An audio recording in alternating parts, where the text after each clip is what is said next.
Tamil Selvan from 10th standard. Our project is obstacle avoiding car with using TT gear motor, ultrasonic sensor, L293D servo motor, Arduino UNO, jumped wires switch. The car uses a servo mounted ultrasonic sensor to detect objects in front and on either side of the car, and an L293 DC motor driver shield to drive 4 geared motors on each wheel. An Arduino underneath the motor driver controls the motor shield, ultrasonic sensor and the servo. More number of accidents are due to the sudden obstacle come front of the car. If obstacle avoid the car, technology will help prevent too many accidents and promote a safest journey.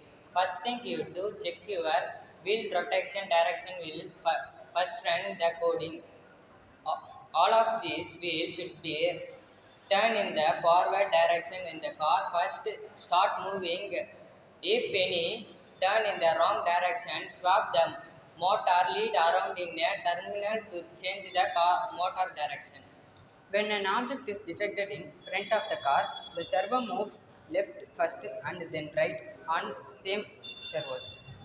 The signal direction is reversed, which will cause the when an object is detected in front of the car, the servo moves left first and then right on some servos. The signal direction is reversed, which will cause the robot car to look right and then left and to turn towards the closer object rather than away from it.